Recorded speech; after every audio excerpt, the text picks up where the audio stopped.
Boa noite a todos.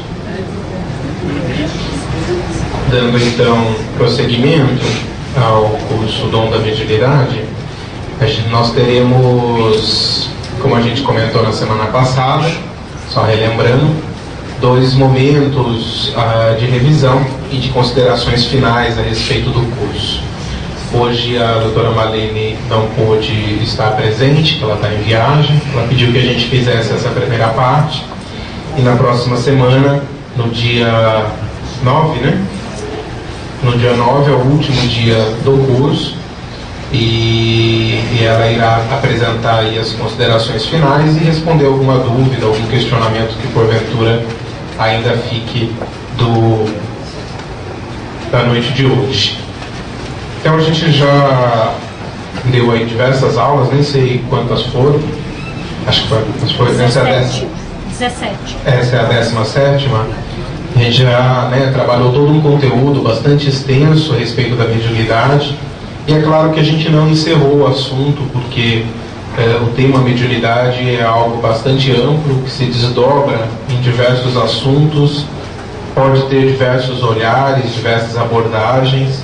A ideia inicial desse curso era de poder dar uma formação inicial e uma abertura inicial a algumas reflexões, especialmente àqueles que trazem consigo o compromisso da mediunidade, seja em quaisquer tarefas espirituais a que se dediquem. A doutora Marina especialmente vai estar abordando isso mais profundamente na semana que vem. E hoje a gente ficou para estar tirando as dúvidas, vendo os questionamentos de vocês, para que a gente possa ir conduzindo aí de acordo com a necessidade. A gente só tem um microfone, eu vou pedir para a gente sempre falar no microfone para que todos possam estar ouvindo, então a gente vai passando aí conforme as pessoas forem tendo os seus questionamentos. Eu acho que ninguém entregou por escrito nenhuma pergunta, mas se alguém não quiser fazer no microfone e quiser fazer por escrito, também fiquem...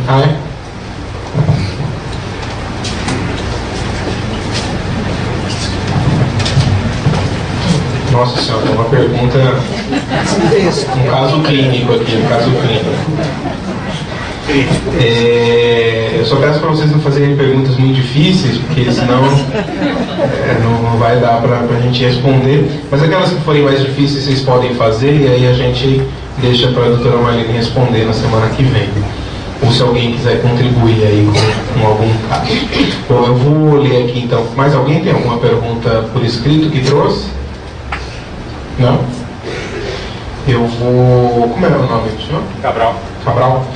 E então a gente começa aqui com o caso dele, depois, se vocês quiserem ir trazendo as perguntas, a gente vai auxiliando aí na medida do possível, tá? Se alguém quiser contribuir, alguma colocação, alguma resposta, também fiquem à vontade, tá? A gente está entre amigos, a ideia é que a gente possa auxiliar um ao outro. Então tem um histórico aqui. Jovem, 20 anos de idade, sofre todos os tipos de assédio espiritual, que está aqui entre parênteses como assédio espirituais pesados, intensos, né? Que foi traduzido na época como hora do desenvolvimento da mediunidade. Muito tratamento espiritual, fez curso de médium de 4 anos na federação, e no transcorrer deste tempo mais 2 anos de aperfeiçoamento mediúnico. Ao longo de 30 anos, assim ficou entre os estudos de Kardec, nos diversos cursos da casa e as recaídas mediúnicas devido às influências espirituais constantes. A mediunidade, como intercâmbio direto com o mundo espiritual, nunca foi praticada. Somente a participação no trabalho de passe e nos outros cursos da casa. Neste ano de 2010, após 40 anos transcorridos, estudando nesta casa o livro Dom da Mediunidade, entendi que o intercâmbio do médium com o mundo espiritual deve ser bem mais próximo. E aí algumas perguntas. Se é assim mesmo, o que eu deixei de aprender nestes 40 anos? Faltou praticar a mediunidade na relação mundo espiritual e mundo encarnado? Ainda há tempo? A forma que eu descrevi acima foi a mais correta? Puxa vida, vai a aula inteira aqui pra gente Mas muito obrigado, viu? É seu caso aqui? É o meu, Cabral. Obrigado, Cabral, por ter colocado aí as suas dificuldades, as suas percepções. Acho que vai ajudar bastante a gente a conduzir. Bom, a primeira colocação que ele nos traz aqui é que jovem, aí por volta, no final da adolescência, início, na verdade, da vida adulto jovem, aos 20 anos de idade, ele começou a sentir determinados sintomas que descreveu como sendo sintomas mediúnicos. Por que tem uma idade mais comum de aparecimento desse tipo de sintomas? A primeira pergunta, pode aparecer em qualquer idade? Pode. Mesmo aos 60 anos? Sim. Pode. Por quê? Por que pode? Porque todos nós temos. Porque todos nós carregamos a mediunidade. E a gente não sabe exatamente que mecanismo fisiológico, porém, em um determinado momento, penso eu assim, que determinadas ativações perispirituais podem começar a ser movimentadas e o ser passa a expressar através do seu corpo espiritual, do seu perispírito e do seu corpo físico, maior facilidade de intercâmbio mediúnico, ou de maior facilidade de expressão ou de sensação das expressões do mundo espiritual.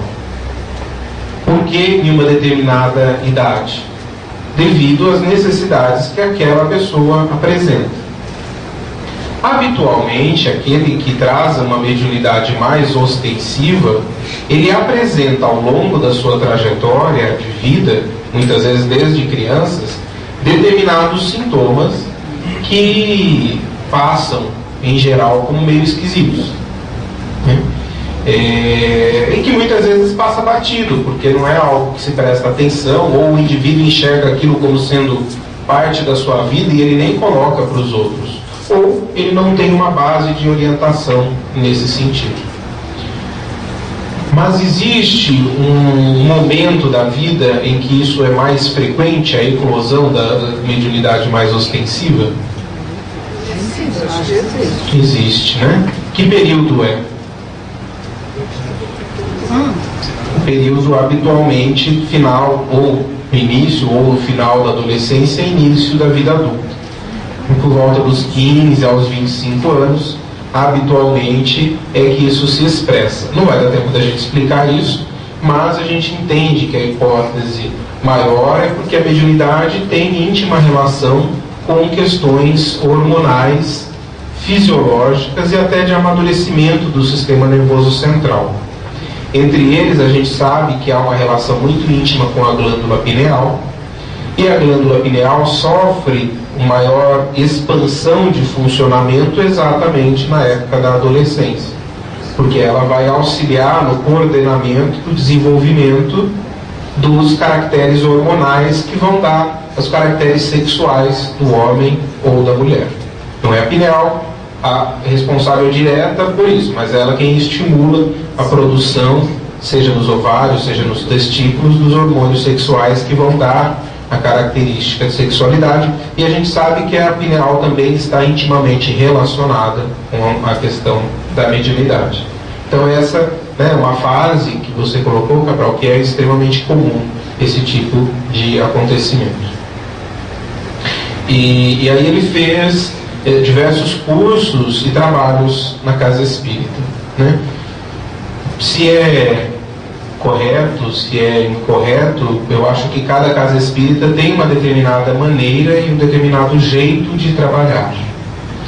Eu venho de uma casa espírita onde esse, mais ou menos, e eu continuo trabalhando lá, onde segue-se mais ou menos essa sequência. O indivíduo faz determinados cursos de bases doutrinárias, depois ele faz o curso de médiuns ou de aperfeiçoamento mediúnico, e depois desse tempo, que muitas vezes demora 4, 5, 6, 8 anos, é que é avaliada a possibilidade dele ingressar ou não nos trabalhos de mediunidade mais ostensivas ou da mediunidade de incorporação. Aqui na casa, no Caibar-Schutel, já desde há muito tempo, há uma visão diferente a respeito dos fenômenos mediúnicos. Entende-se que o estudo e o preparo do médium é base importantíssima para que ele tenha equilíbrio e entendimento sobre o que está acontecendo com ele. Porém, o indivíduo que expressa a mediunidade de uma maneira mais ostensiva, ele já está em intercâmbio com o plano espiritual, né? Sofrendo em casa, na rua, no trabalho, ele já está em intercâmbio com o plano espiritual. E, obedecida a determinadas necessidades que são de ordem de preparo, de equilíbrio psíquico, de estudo, de conhecimento, mas particularmente de preparo íntimo, ele pode iniciar um trabalho de aproximação com o quadro mediúnico mais ostensivo, que seria a mediunidade de incorporação. Não há aqui na casa uma orientação de que o indivíduo faça anos e anos de curso antes de que ele realize aí a expansão da sua mediunidade na mediunidade de incorporação. Então é uma visão diferente de trabalho da casa. Eu vivi as duas realidades, eu acho que aqui muita gente também deve ter vivido, e eu percebo essa forma que a casa trabalha como sendo bastante útil, particularmente àqueles que trazem a mediunidade mais ostensiva, porque o médium que traz a mediunidade mais ostensiva e traz o compromisso com a mediunidade, ele não trabalhando no campo mediúnico, ele acaba sofrendo muito mais, porque ele não aprende a lidar com a questão mediúnica. E além de tudo, ele acaba não desenvolvendo o aprimoramento do compromisso que ele traz de acolher determinados espíritos através do compromisso da caridade na mediunidade. É claro que assim, a gente coloca determinados cuidados, né? Se o indivíduo traz uma determinada doença física, onde há um desgaste de vitalidade muito importante, é necessário que ele primeiro equilibre-se, que ele esteja bem, para que depois ele possa dar expansão ao trabalho mediúnico, seja no passe, seja na incorporação, em qualquer trabalho. Mas especialmente na incorporação, porque o gasto de energia vital é mais intenso. Se o indivíduo traz determinados desequilíbrios psíquicos, aos quais ele trouxe como necessidade de aprendizado para esta existência, é preciso avaliar com muita calma, caso a caso. Porque, em alguns casos, o desenvolvimento mediúnico sem uma indicação pode trazer mais prejuízos do que benefícios. Porque ele pode aprofundar as relações de intercâmbio com o mundo espiritual e confundir ainda mais o transtorno de desequilíbrio psíquico que ele carrega. Então, cada caso é avaliado individualmente, especialmente esses casos. Mas não há uma contraindicação absoluta. Mas são casos que têm que ser olhados com muita calma. A gente até recomenda, e a gente acaba avaliando muitos casos assim aqui no Caibar, especialmente no trabalho da Quinta, que a gente faz em parceria com a AME, porque em muitas casas espíritas tem duas condutas opostas. Uma é dizer, não existe problema psíquico nenhum, isso tudo é mediunidade, senta aqui na mesa e vamos desenvolver a mediunidade, que você vai ficar curado.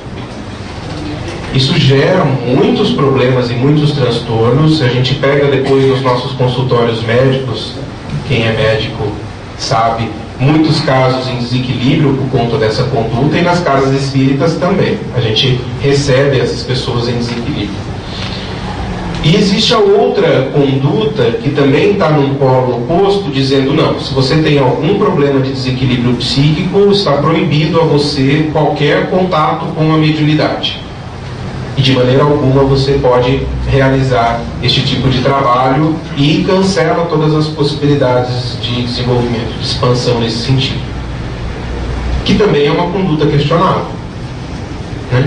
Então a gente procura avaliar muito caso a caso cada uma dessas situações. Mas é fácil de diferenciar isso? Você está perguntando e o mediúnico? Está perguntando se é fácil de diferenciar. É muito difícil.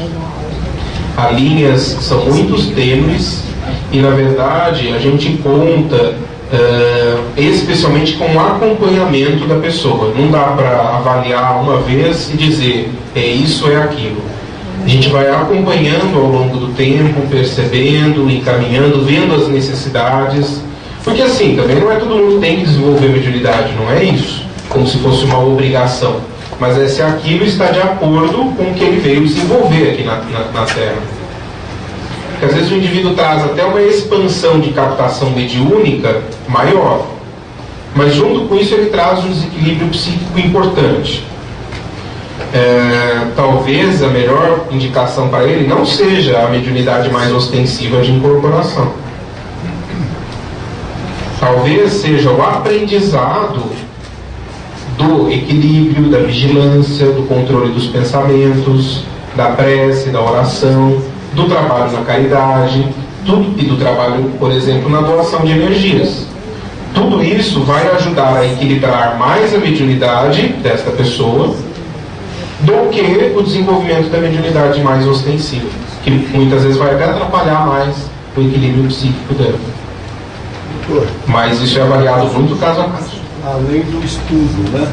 Além do estudo que o médium deve fazer, né? Fundamental. Está perguntando a respeito do estudo. O estudo para o médium é algo primordial, né? O médium tem que ser alguém que se dedique ao estudo da mediunidade e que se dedique ao estudo de si mesmo.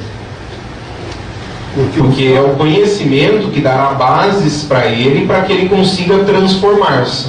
Exatamente. Porque se ele passar, o indivíduo passar por diversos centros espíritas sem o estudo, automaticamente ele não vai conseguir atingir o objetivo ao qual se propõe e que é esperado pela mediunidade. Exatamente. Ele está colocando que às vezes passa por muitas casas espíritas sem um estudo mais aprofundado, e aí lhe falta a base para que ele consiga efetivamente realizar um processo transformador, que é o objetivo maior de todos nós, né? Seja através do que ferramentas nós utilizemos para isso. A mediunidade é uma ferramenta para a transformação íntima, educação dos sentimentos. Essa que a federação impõe, né, para o médio ostensivo, como eu já tive prática na família, do médio ostensivo, ele passa quase 7 anos lá estudando o curso da mediunidade. Depois ele vai pôr em prática isso que ele aprendeu. Esse médio ostensivo, ele não está sendo prejudicado em si, porque ele é um médio ostensivo. Quer dizer, ele tem as suas próprias dificuldades, vamos dizer assim. Inclusive, eu estou falando assim por base pelo meu irmão. Meu irmão, ele já teve nessa casa 10 anos, 12 anos atrás, desenvolveu a capacidade mediúnica, estava desenvolvendo, só que ele parou, porque ele achou que não era o certo. Aí o que ele fez? Ele foi para outro centro espírita, lá ele ficou 8 anos estudando, agora que ele está colocando em prática a mediunidade. Legal. Mas, desculpe só tomar, mas nesse período todo, ele se privou de muito. Ele teve muito desgaste na mediunidade. Então, eu não sei se essa regra da federação é a correta, né?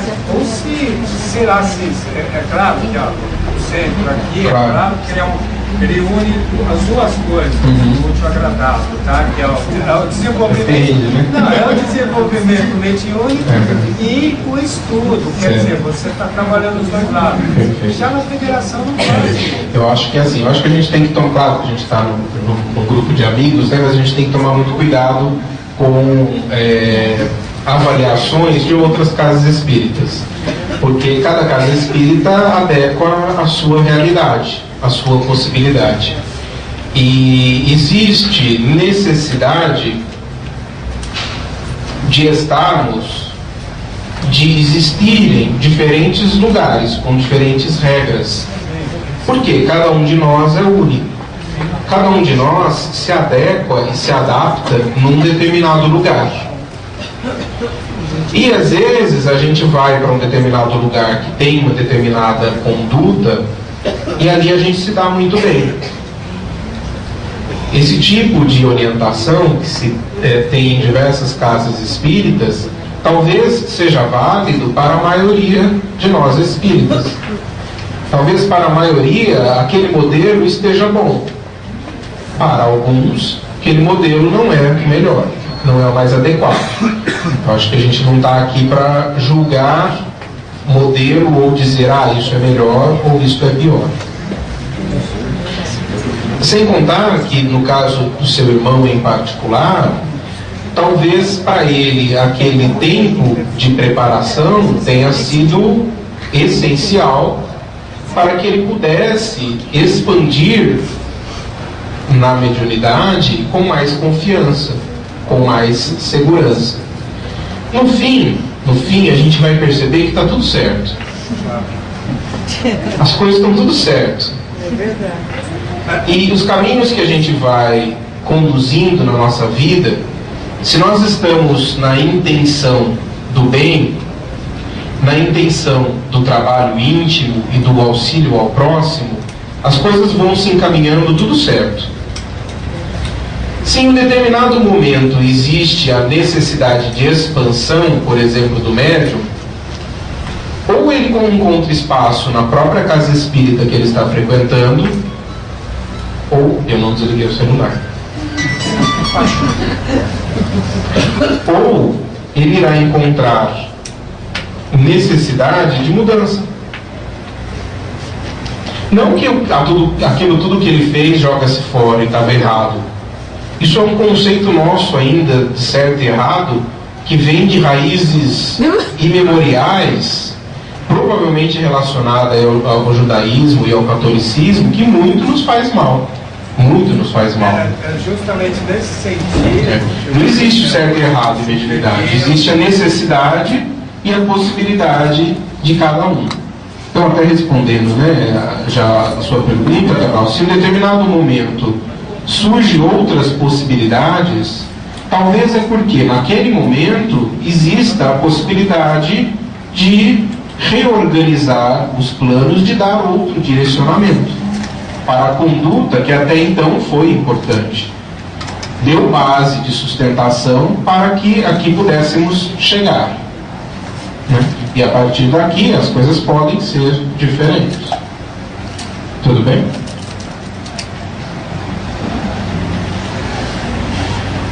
Então, respondendo aqui a sua pergunta, se é assim mesmo, acho que eu já te respondi. O que eu deixei de aprender nestes 40 anos? Olha, acho que você podia olhar pelo lado do que eu aprendi nesses 40 anos. Talvez tenha sido até um exercício de fortalecimento da sua fé, da sua confiança, da sua paciência, da sua perseverança. Talvez você levou esses 40 anos fortalecendo estes valores, estes sentimentos, para que hoje você pudesse aqui estar.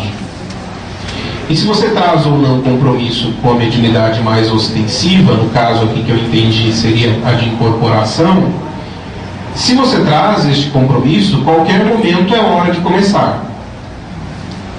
Eu tenho um relato em casa da minha avó, que todo mundo sabia que ela tinha um quadro mediúnico, compromisso importante, e que ela precisava trabalhar. Ela dedicou-se à casa espírita intensamente em várias áreas, especialmente a da caridade, que foi a que lhe trazia algum equilíbrio. Mas da mediunidade ela saía correndo, corria de medo, ou da responsabilidade, do compromisso de encontrar-se com aqueles que ela havia se comprometido em auxiliar. E ela tem um quadro psiquiátrico que vez ou outra descompensava. E aí ela teve uma descompensação muito importante com 79 anos de idade.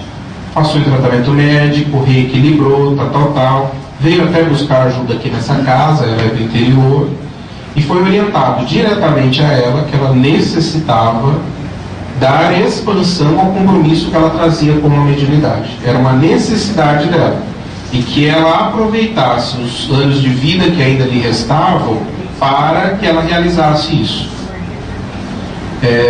E ela começou aos 80 anos de idade. Então sempre é tempo. Até porque o espírito não tem idade, né? Obviamente precisa se avaliar as condições clínicas, de vitalidade, doenças orgânicas, tudo isso. Mas o tempo em específico sempre há tempo de iniciar, porque o espírito é imortal. Mas depois, se quiser, a gente pode conversar mais em particular. Opa. O que mais vocês querem perguntar?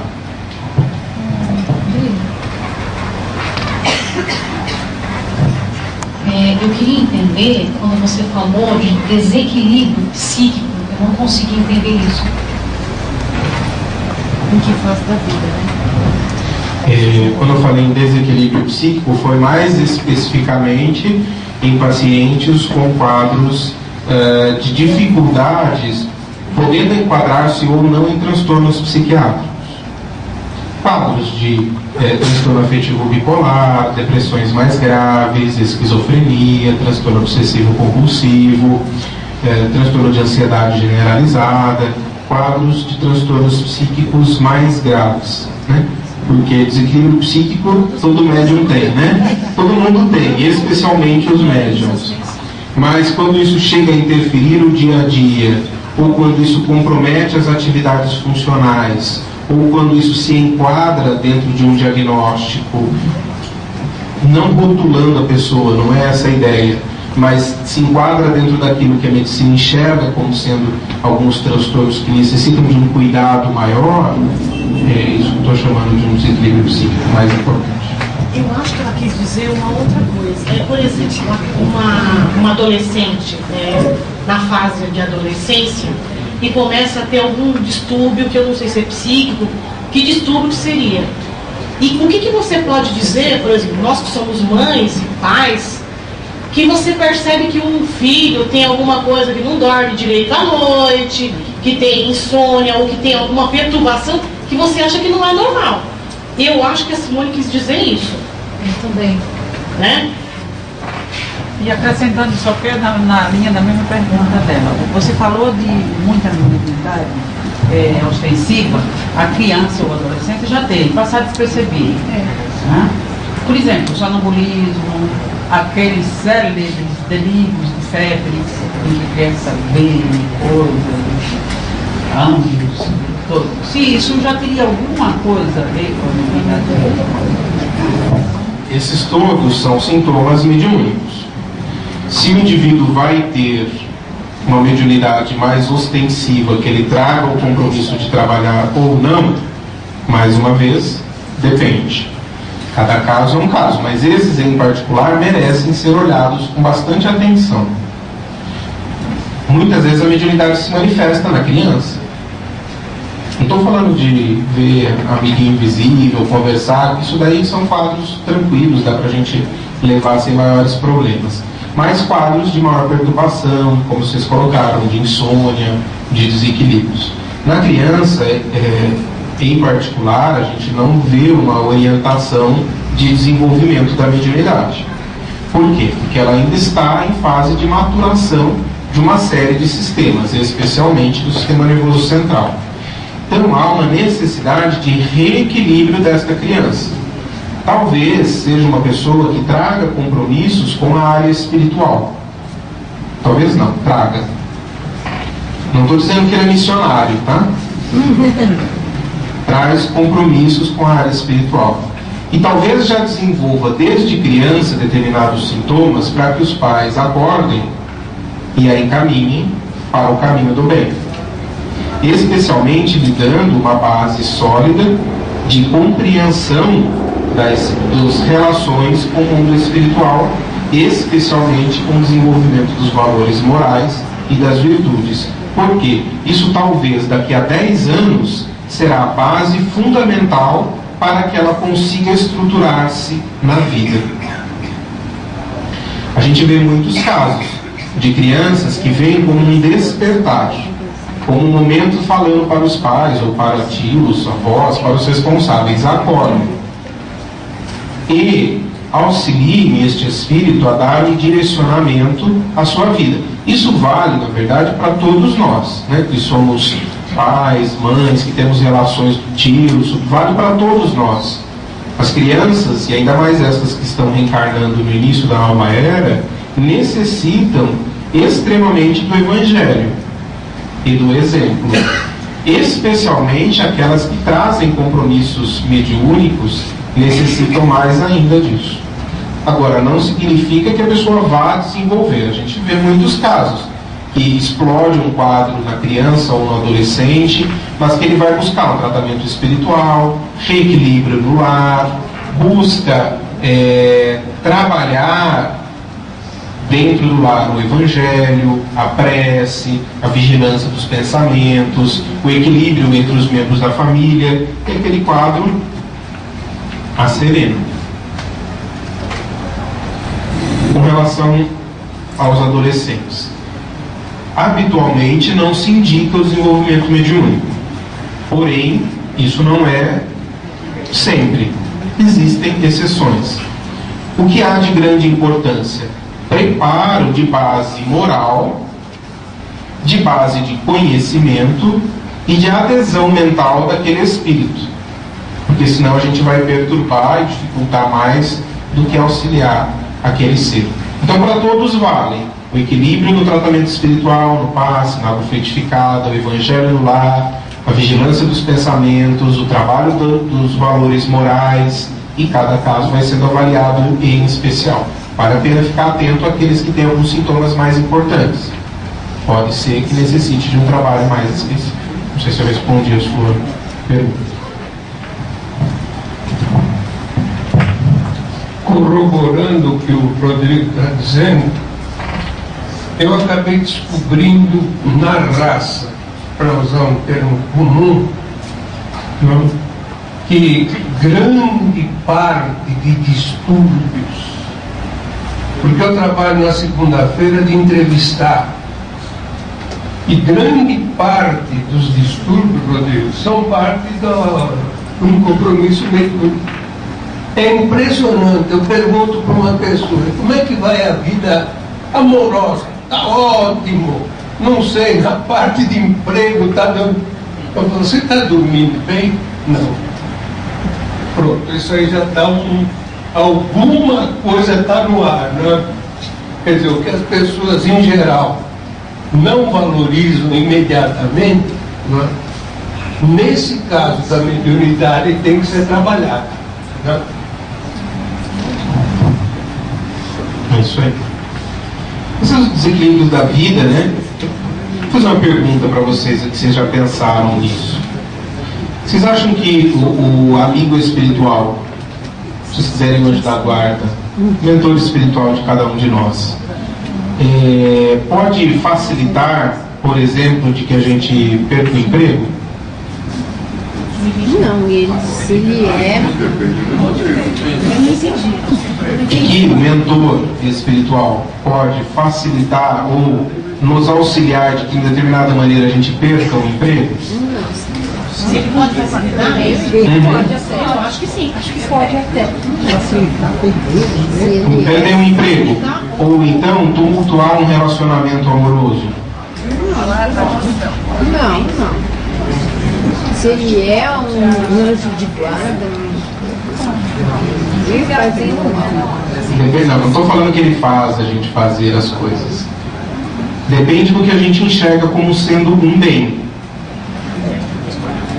O que é o bem para nós? Às vezes o que a gente enxerga como sendo o bem, ou o melhor para nós, não é aquilo que realmente é o melhor. Então muitas vezes a gente está num caminho distorcido na vida. E às vezes a gente toma um tombo, perde um emprego, para a necessidade de reavaliação de determinados valores e de reajuste ao caminho real que nós estamos.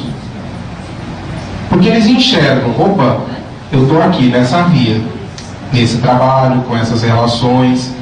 Se eu continuar neste caminho, onde é que eu vou dar? Numa encrenca. Não é? O que é o bem? Não é nos auxiliar a enxergar que talvez este não seja o melhor caminho? E como fazer para que nós enxerguemos que este não é o melhor caminho? Caindo, se arrebentando. Depende do grau de aceitação de cada um de nós. Os que são mais topetudos não vão enxergar pequenas sinalizações. Vão precisar de um tumulto para que eles se reorganizem, não é? Um exemplo, filho adolescente que está saindo com más companhias. O pai e a mãe olham e sabem aonde isso vai dar, não sabem? O que faria um pai ou uma mãe responsável neste sentido?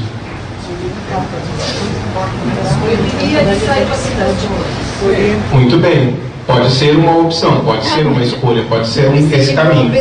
Aquele adolescente vai enxergar isto como sendo um bem? Não. Pois é, mais ou menos a nossa relação com a misericórdia e a providência divina. Eu estou dizendo tudo isso porque às vezes os sintomas mediúnicos eclodem, explodem, desequilibram o ser. Para quê? Para despertar de que talvez exista algo a mais do que aquele caminho por onde ele está trilhando. Isso é um bem ou é um mal? É um bem. Porém, nós enxergamos, ligados apenas à materialidade, como uma dificuldade. Então a criança está ali perturbada, não dorme, vê espíritos, conversa, morre de medo. O que é que a gente enxerga? Isto é um mal.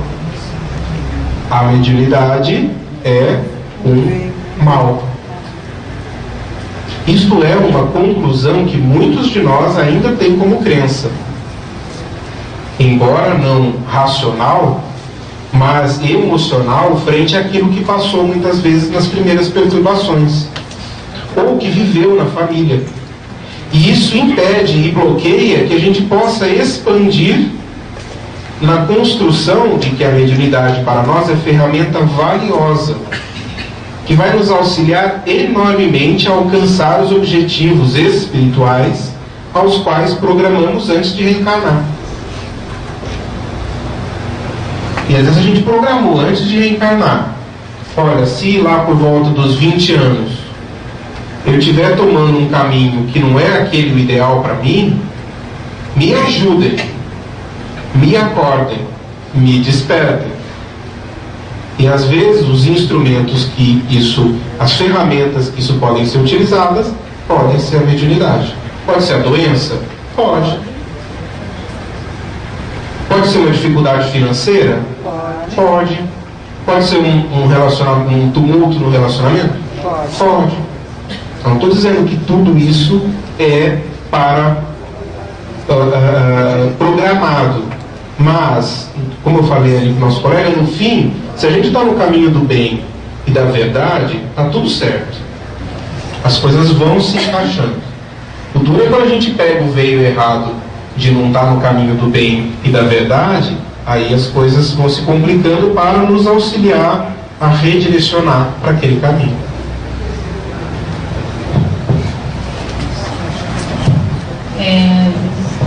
Eu tenho terror noturno à noite, não consigo dormir, né? E o meu psiquiatra teve 3 anos atrás deu o diagnóstico de síndrome do transtorno depressivo ansioso. E por conta disso, eu tenho um medo enorme de ver espírito à noite. E a tática que eu uso é fechar os olhos. Eu fecho os olhos e vejo. Então, o meu terror noturno aumenta. E eu não sei o caminho que tomar. Você falou para o seu médico que você via espíritos? Ele é psiquiatra, ele é espírita. Que bom que ele não diagnosticou com esquizofrenia no seu caso, né? Você está no trabalho na casa em que lugar? No desenvolvimento com o Edivaldo, já estou há 4 anos. Ótimo. Eu trabalho na caridade, lar de idosos, há 3 anos. Ótimo. E você tem mediunidade de incorporação? Isso. Então, aos pouquinhos, vá trabalhando este medo seu, que talvez esteja muito ligado às crenças do que é mediunidade para você, do que as manifestações especificamente. Quando você fala, por exemplo, eu não quero ver. Sim, ela está dizendo aqui, eu não quero ver. Pois é, essa é uma... Por que você não quer ver? Porque eu já sinto. Então, já basta sentir. Eu não quero. Eu não sei o que você programou antes de reencarnar. Mas eu tenho essa opção, eu não quero ver. Depende do que Posso você... escolher. Ela está perguntando se ela pode escolher de não querer ver. Essa é uma dúvida que ela está se colocando, que todo médium tem, não é? A gente tinha um amigo que dizia assim: eu quero ver, mas eu quero ver só o plano espiritual feliz. Se for ruim, eu prefiro não ver nada. Eu vou conversar com os meus mentores que eu não vou ver nada. Então, assim, depende. Tem muitos casos em extremo desequilíbrio que a espiritualidade até auxilia a dar uma bloqueada na expressão e na expansão mediúnica para que o ser volte ao equilíbrio. Porém, como a gente vem falando durante todo o curso, há um planejamento reencarnatório antes de reencarnarmos que nos traz determinadas características da nossa mediunidade. Por que determinadas características? Porque aquilo vai ser importante para o meu desenvolvimento pessoal e para o compromisso mediúnico que eu trago. Por isso eu trago determinadas características que compõem todo um conjunto de situações que vão ser importantes. Você está deixando de lado algo que é importante para o seu compromisso mediúnico por crenças. Essas crenças geram situações de medo. Crenças de que eu não quero ver, de que o mundo espiritual é ruim, de que eu vou ver coisas ruins, de que ver é negativo, ou até a situação de que aqueles que veem outras coisas são loucos, ou vou ficar louca. Isso são crenças. Isso também tem a ver com, por exemplo, os pais. Isso pode ter... Assim, os pais acharem que isso aí é fantasia, que estava sonhando. Isso pode ter muito a ver com situações familiares vivenciadas. Pode ser. Há uma necessidade de reorganizar estas crenças. Por isso que a gente estava falando que o estudo da mediunidade é importante e o estudo de si mesmo. Para que você se estruture melhor, compreendendo que isto será uma ferramenta importante de reequilíbrio e expansão sua.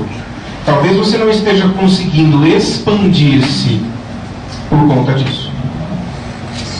Talvez isso esteja sendo um entrave para que você consiga expandir e estar bem.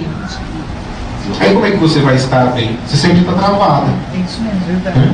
Então depois se quiser a gente conversa mais em particular, mas o Edivaldo também já está me olhando aqui, com certeza vai te direcionar algumas coisas aí.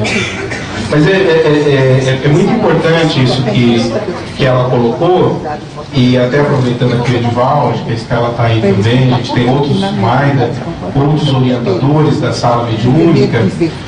O orientador da sala mediúnica, o dirigente da sala mediúnica, não está ali apenas para a coordenação dos trabalhos organizativos. A função dele ali é de extrema importância para dar o apoio ao médium, a sustentação e trabalhar estas questões. Porque a gente sabe que isso não é simples. Você está nessa luta há 3, 4 anos. Tem gente aqui há 50 anos nessa luta, não tem? Então, assim, o dirigente da sala mediúnica, no caso, você está bem acompanhada, vai te dando a sustentação para ir te trabalhando essas crenças, esses trabalhos, como é que você pode ir lidando melhor com essas situações do dia a dia. Rodrigo, ela fez uma pergunta interessante. Você tem medo do desenvolvimento mediúnico? Eu não tenho medo no desenvolvimento mediúnico, quando eu recebo os irmãos. Mas eu tenho pânico de pensar que eu posso ver. Então eu tenho pânico. Então, ela disse que ela não tem medo da mediunidade de incorporação na sala mediúnica aqui, mas tem medo da mediunidade de visão. Mas todo esse faz parte do conjunto da sua mediunidade. Rodrigo.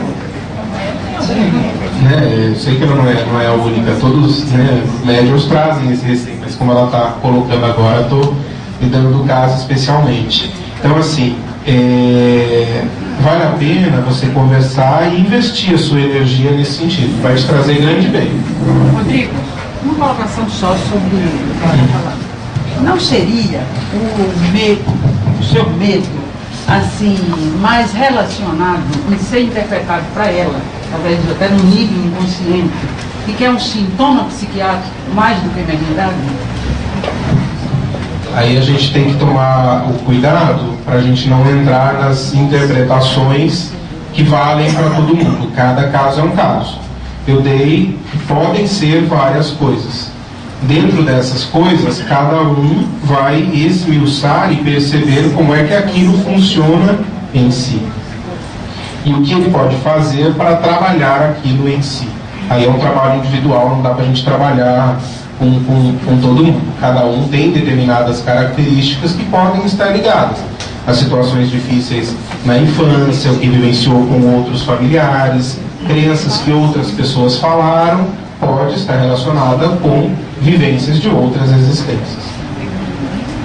Mas que está aqui relacionado é a oportunidade de que você possa trabalhar. Se você trouxe isso, é um bem. Encare como um bem. E a partir daí o resto vai se trabalhando. Tudo bem que eu acho que a gente não pode trabalhar com exposição. Mas assim, eu sou irmã dela e assim, os nossos pais são extremamente católicos. Imagina um negócio desse. Estarmos aqui, isso para eles é um fim da picada. Eu acho que tá, assim, eu tô falando o que eu acho, né? Eu não tenho certeza. Mas eu acho que a influência dos nossos pais, até para mim foi difícil estar aqui. Entendeu? Eu tive que enfrentar alguns preconceitos, entendeu? E eu acho que isso interfere na interpretação que ela tem em relação a isso. Isso pode interferir. Mas, de qualquer maneira, no fim, esperamos que seja nesta existência, mas se a gente não observar nesta, quando a gente desencarnar, a gente vai tomar consciência de que estava tudo certo.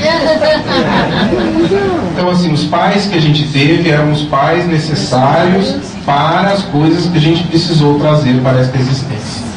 Então, se trouxe determinadas situações que te hoje fazem crenças que não fazem mais sentido e que te geram angústia, dificuldade, trabalha em cima disso.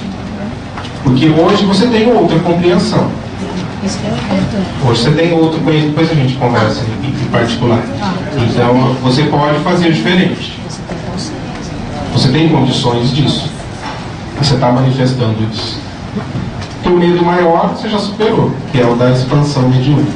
Aliás, fazer uma pergunta para vocês. O que é desenvolvimento mediúnico?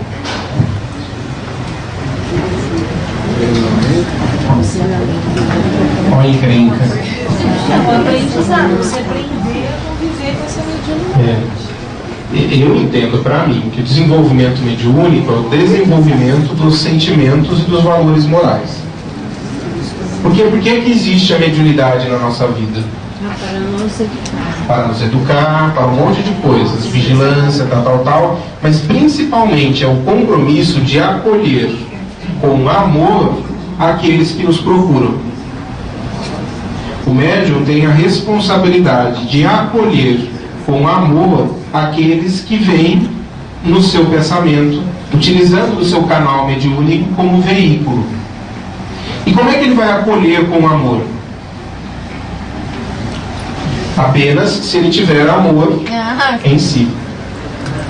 E isso é uma construção. Ele precisará construir isto ao longo da existência. E desenvolvimento mediúnico, na verdade eu acho que o melhor médium para a espiritualidade é aquele que tem o conhecimento de si mesmo e tem a capacidade profunda de amar, de acolher aqueles que chegam pedindo socorro, sejam eles para nos perturbar, sejam eles para nos solicitar ajuda. Todos estão pedindo socorro. Ou não? É verdade. Todos estão pedindo socorro, né? Talvez alguns conscientemente, outros inconscientemente. Alguém quer fazer mais alguma colocação?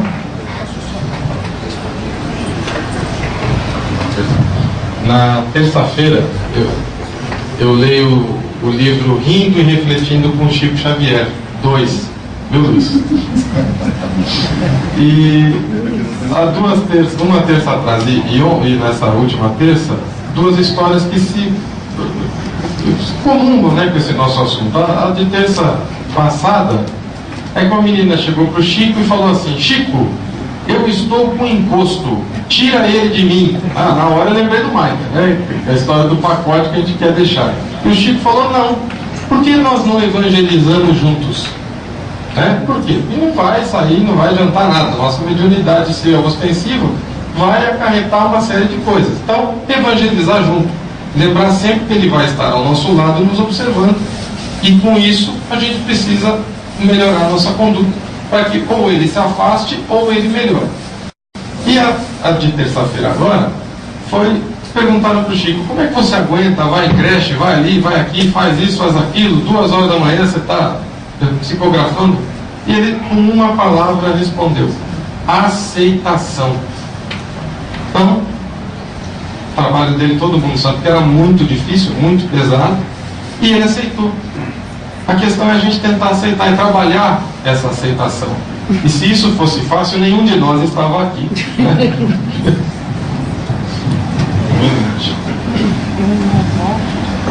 Uma coisa interessante do Chico. Tem muitas coisas interessantes, né, do Chico. Mas a gente fica pensando, por que ele traz aquele contexto familiar da primeira infância tão difícil? Todo mundo aqui considera o Chico como um espírito iluminado. Não é um espírito perfeito, traz as suas dificuldades, mas é um espírito que já conquistou muita luz. Ele teria condições de trazer um outro contexto familiar? Com certeza, não é? Mas por que ele planeja? Ele planeja, assim como nós planejamos, aquele contexto familiar. Tem no filme do Chico uma frase que eu acho fantástica e que me fez essas primeiras reflexões. Quando ele, depois de todas... Depois vocês assistem o filme e vocês vão lembrar dessa frase. Uma hora que ele está sendo atacado por tudo quanto é lado, jornalista, mas principalmente pelos espíritas. E que ele olha para o Emmanuel, conversando com ele, e fala que: Emmanuel, que saudade eu tenho dos garfos da madrinha. Olha só que significado tem isso.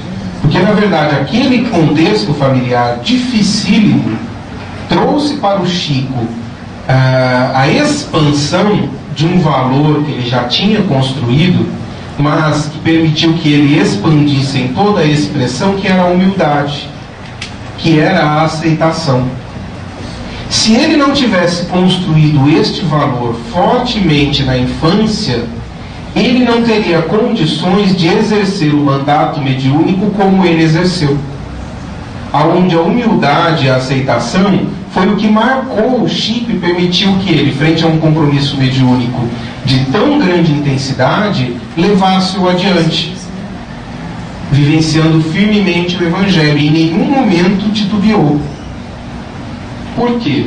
Por conta dessas construções que foram importantes na infância. Então, assim, para a gente levar e refletir, de que a gente vai entender em algum momento de que estava tudo certo. E que as coisas que nos aconteceram, que nos acontecem hoje, são importantes para nos estruturar sentimentos e valores importantes para os passos que nós precisamos dar no nosso aprimoramento e na nossa expansão espiritual. Tá bom? Ah, eu preciso dar 2 recados aqui. Um,